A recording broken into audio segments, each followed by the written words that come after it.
Hi Leute, Forti hier. Heute sprechen wir über den 360 Hz Gaming- und E-Sport Monitor von BenQ Zowie, den XL2566K. Der Monitor verfügt womöglich über das beste, aktuell auf dem Markt erhältliche 360 Hz Panel. Warum das so ist und noch viele weitere Fragen klären wir in diesem Video.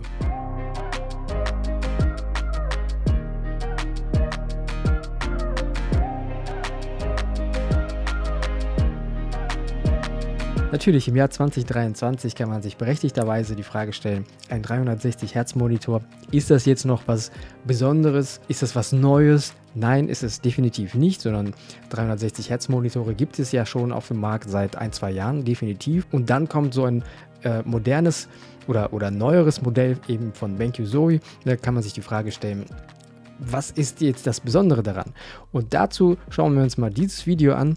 Dieser YouTuber hier macht mit einer Hochgeschwindigkeitskamera Tests und vergleicht das Bild und die Qualität beim XL2566K mit anderen 360 Hz Monitoren. So eine Ausstattung und so eine Kamera habe ich nicht, darum beziehe ich mich auf sein Video und er zeigt in seinen Hochgeschwindigkeitsaufnahmen eben, dass der BenQ Zowie XL2566K eine deutlich geringere Bewegungsunschärfe im Spiel hat, als jetzt eben die Vergleichsmonitore. Er betont sogar, dass der BenQ Zowie Monitor auf vielen Vergleichsframes sogar gar kein Ghosting aufweist. Aber machen wir noch einmal einen Schritt zurück und stellen uns die Frage, braucht man eigentlich heutzutage überhaupt einen 360 Hz Monitor fürs Gaming? Und man muss natürlich differenzieren. Die einen kommen vielleicht mit 144 Hertz ganz gut klar und brauchen auch nicht mehr. Die anderen sagen, sie merken überhaupt keinen Unterschied zwischen 60, 144 und mehr Hertz. Da muss ich ganz klar sagen, also wenn das wirklich so ist, wenn ihr gar keinen Unterschied merkt, dann solltet ihr vielleicht mal eure Augen untersuchen lassen. Das ist jetzt wirklich nicht böse gemeint, aber also zwischen 60 Hertz und 144 Hertz oder zwischen 60 Hertz und 240 Hertz und vielleicht sogar 360 Hertz, da liegen Welten dazwischen. Das merkt man auf jeden Fall. Und es ist auch zum Beispiel Quatsch, wenn jemand sagt, das menschliche Auge nimmt nur 60 Hertz wahr oder sowas und darüber hinaus nicht. Das menschliche Auge lässt sich überhaupt nicht in Hertz oder so etwas ausdrücken, weil es sehr komplex ist. Und je mehr Hertz ein Monitor hat, desto flüssiger wird das Bild. Gleichzeitig ist es ja auch so, dass viele sagen, wenn mein Rechner in einem bestimmten Spiel wie jetzt Counter-Strike oder so oder Valorant nicht mehr als 100 FPS rausdrückt, dann brauche ich auch keinen Monitor, der jetzt mehr Hertz hat, zum Beispiel als 100 oder 140. Ja, das kann man ganz vage so sagen, wenn man möchte, aber Frames per Second sind nicht gleich Hertz. Und auch der YouTuber, über den wir eben gesprochen haben, der hat auch in seinen Tests gezeigt, wo sind eigentlich wirklich in der Darstellung, wie gesagt mit seiner Hochgeschwindigkeitskamera, wo liegen da die Unterschiede in der Darstellung zwischen zum Beispiel 144 Hertz, 240 Hertz und 360 Hertz. Er sagt definitiv auch, ja, es gibt Unterschiede, aber sie sind wirklich sehr gering. Ich sag mal zwischen 240 Hertz und 360 Hertz. Dann, wenn man sozusagen ein Fixpunkt oder Referenzpunkt im Bild hat und wirklich sehr stark darauf achtet, dann sieht man diesen Unterschied. Aber wenn du halt wirklich im Spiel, sage ich mal, schnell unterwegs bist und eigentlich auf ganz andere Dinge fokussiert bist, wie jetzt, wo sind deine Gegner, wo schießt du hin und so weiter, dann merkst du das natürlich nicht. Das nimmst du aber irgendwo unterbewusst wahr. Und sicherlich gibt es unter euch auch viele Leute, die generell auch so einen Monitor jetzt hinterfragen würden oder in Frage stellen würden, warum ein TN-Panel, warum 360 Hertz, aber Full-HD-Auflösung und so weiter. Man muss dazu sagen, dieser Monitor ist wirklich für Hardcore-E-Sport-Shooter gedacht. Sowohl für Counter-Strike als auch zum Beispiel für Valorant oder meinetwegen auch Overwatch 2. Hier geht es wirklich nur darum, das Bild möglichst schnell darzustellen, möglichst scharf darzustellen. Und es geht nicht um eine schöne große Auflösung, es geht nicht um ein schönes Bild jetzt in Bezug auf Grafikbearbeitung oder so, sondern das sind einfach Dinge, die hier gar keine Rolle spielen. Und zum Beispiel in CSGO ist es ja so, dass viele wirklich mit einer geringen Auflösung spielen, sowohl Profis als auch Casual-Spieler. Und da geht es wirklich nicht darum, irgendwie eine 4K-Auflösung zu haben, sondern da geht es wirklich nur darum, möglichst viele FPS und Hertz, also möglichst ein flüssiges Bild. Und der BenQ Zowie XL2566K kann hier natürlich richtig auftrumpfen, denn genau dafür ist er gemacht, für ein super schnelles Bild.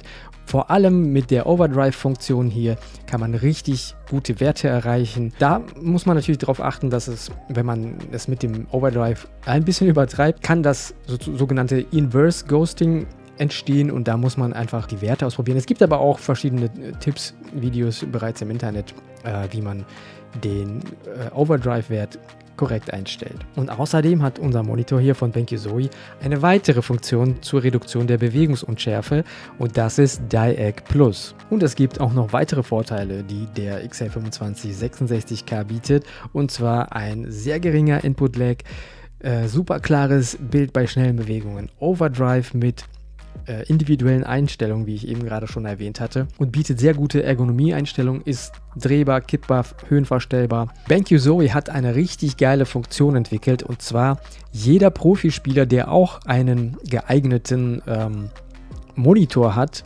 zum Beispiel auch den XL25-66K, er kann seine eigenen Einstellungen quasi als Datei abspeichern mit der entsprechenden Software, kann eben diese Datei mit den Settings auch weiter teilen, kann sie irgendwo uploaden und so weiter. Und so kann jeder andere, der auch einen Monitor hat, der so eine Funktion unterstützt, die heißt Setting to Share, mit wenigen Klicks einfach die Einstellungen übertragen auf seinen eigenen Monitor. Und das bedeutet, ihr müsst euch gar nicht so sehr mit den Einstellungen hier mittels Fernbedienung auseinandersetzen und alles Mögliche durchtesten, sondern ihr könnt quasi schon fertige Konfigurationen von anderen Spielern einfach auf euren Monitor laden und dann gleich sehen, oh okay, gefällt euch das Bild oder nicht. Der XL25-66K hat aber natürlich auch ein paar Nachteile, die man in so einem Video ebenfalls nennen sollte. Und zwar, das TN-Panel ist natürlich, wie gesagt, fürs Gaming gedacht und absolut nicht für Grafikbearbeitung, und das merkt man auch. Was ebenfalls ein Nachteil ist, dass man wirklich ganz frontal vor dem Monitor sitzen muss, und wenn man es nicht tut, wenn man es nicht schafft oder von der Seite guckt oder von oben oder den Monitor so kippt, dass man irgendwie nicht frontal drauf gucken kann, dann merkt man sehr schnell, dass die Farben anders werden, dass vielleicht die Farben zu grell werden, dass man manche Dinge dann nicht mehr so wahrnehmen kann, wie man es gewohnt ist oder wie man es gerne möchte.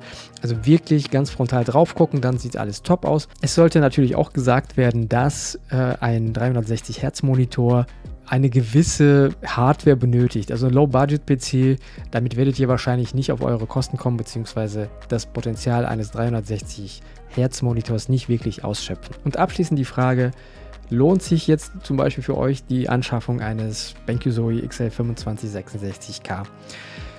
Natürlich, preislich liegt er im Bereich von 700 €.